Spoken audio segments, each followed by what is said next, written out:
以色列人归回故国以后，继续在波斯帝国统治之下，约有2世纪之久。波斯诸王对于以色列人多半采取宽大的政策，给予相当的自由，并且允许他们敬拜侍奉神。波斯帝国过去以后，希腊帝国兴起。根据古代史学家尤西比记载，当年轻刚比的亚历山大攻进耶路撒冷，并且在殿里读了但以理书，发现早在200多年前，先知但以理已经预言到他的事迹。这位青年君王惊奇之余，随即撤军。亚历山大死后，他的帝国分成4国，其中1国在叙利亚，称为西流基王朝。在公元前168年，西流基王安提阿克以比凡尼攻陷耶路撒冷，废除祭祀，毁坏圣所，践踏圣民，引致犹太人革命，由马克比家族带头，设立犹太人独立的哈斯摩尼王朝，历时100多年，最后被罗马人消灭。罗马人任命其傀儡希律家族掌政，带进新约的时期。犹太教就是在这段时间内形成。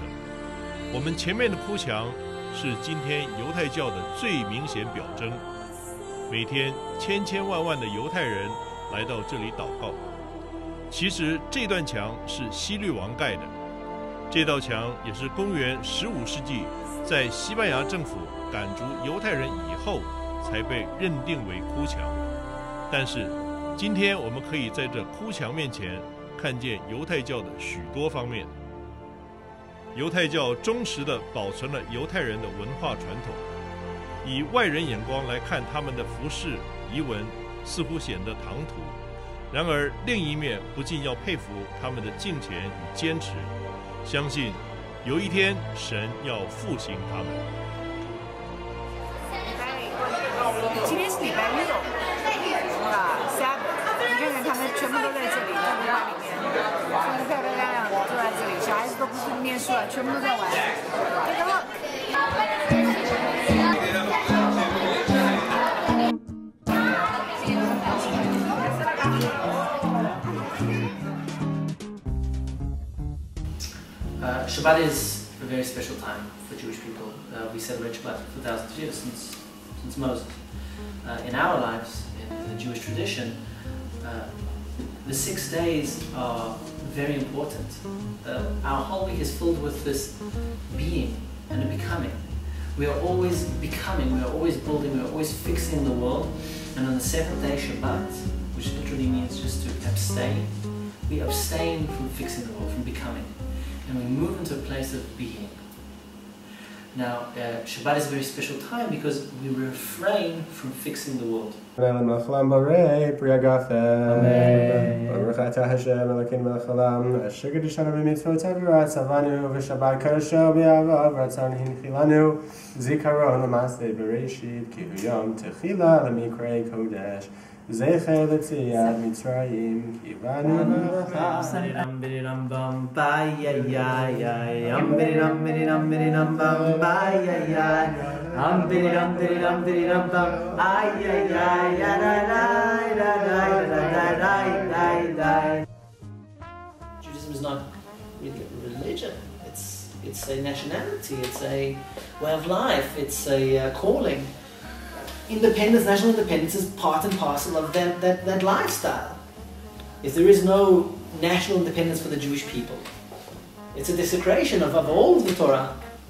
There cannot be a fulfillment of Torah, of the Jewish tradition, without the land of Israel being in our hands. And Judaism spoke of redeeming the world by seeing the divinity in every single person that's here, being created in the image of God, and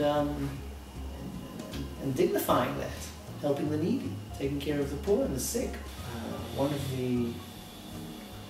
the downsides of being a culture in exile is that there's always a sense of wanting to belong, to be part of the mainstream culture. And Judaism always was intentional with that, and we spoke of obsession of teaching and sharing to our children what was so dear to us, what we were willing to be martyred for, to fight for, was handed down generation to generation to generation. in the last 130 years, the Jewish people have struggled very, very much to be normal people again.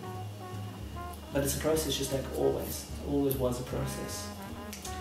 And being a normal people also means being a people true to who you are, and that is our traditions. And a beautiful message that we can share with the world. That is a brief history of the Jewish people.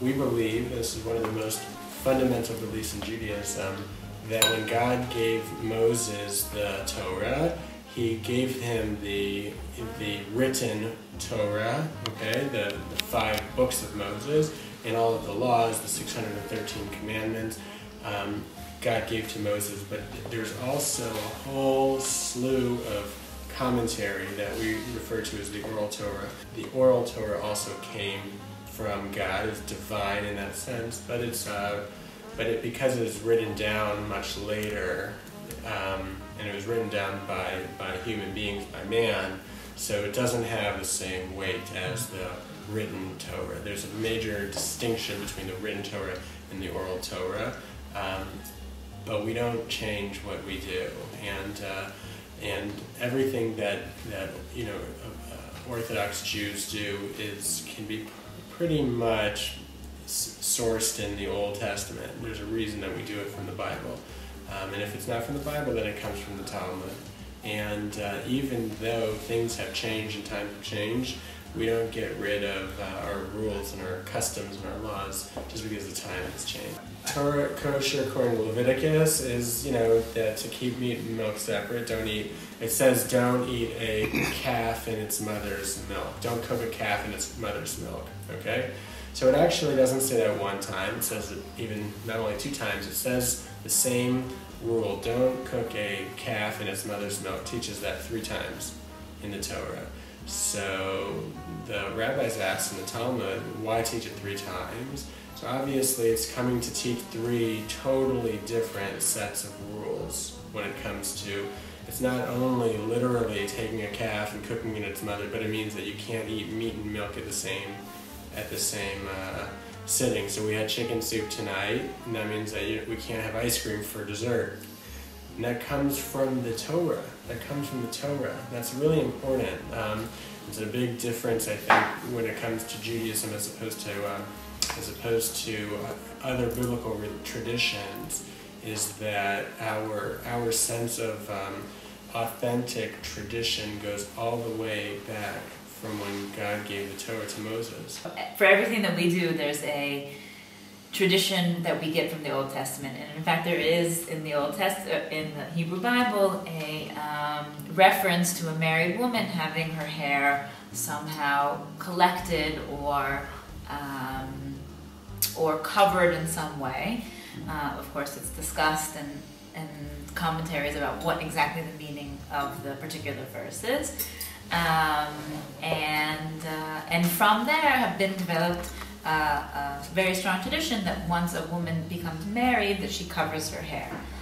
How she covers her hair is cultural. Hebrew actually also, it means being set aside. That's actually what the word Hebrew means, being set aside, being set apart. The Jewish people were always meant to be a part of the world, to be an influence in the world, but also set aside. And so the head covering that we wear is to kind of keep us a little bit separate, so that people know that we're Jewish and that we also remember that we're Jewish. And in the books of Moses, there's a law that one is not allowed to cut one's hair with a knife. Now, when something is dear to you, when you love it, you go over and above the law. So the tradition is to grow one's earlocks long, showing a kind of sense of devotion, of love. So in the 5 books of Moses, we're commanded to, in any four-garmented clothing, to tie a knot. We go above and beyond so that we can partake in a mitzvah, partake in a commandment, to make clothing that is four-garmented that today we wouldn't normally wear. It's a sign. It's a sign that the garments originally had a blue string on them, and blue represents the heaven. Heaven represents the seat of God. In other words, that you should always look and see the divine. You should always be in this kind of divine sense and presence, that you feel that it's there.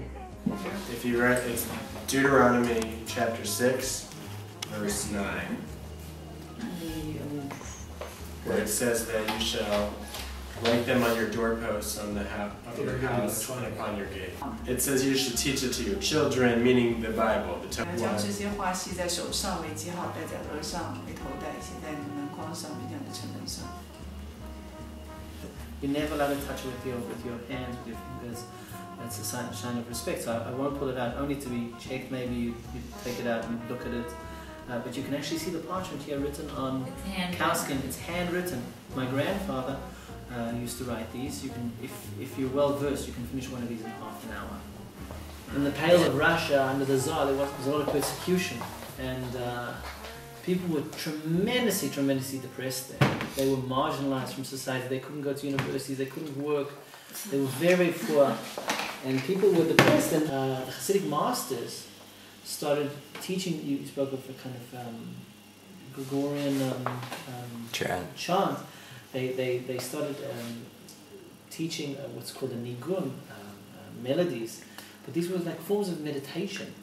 They could kind of, create a small sense of, that togetherness in that chant. So some very beautiful songs they sing on Shabbat. This meditation, togetherness. It's very powerful, and that these songs are harmonious, that there's no end to them, is because that's the point. In a dance, you don't want the dance to finish.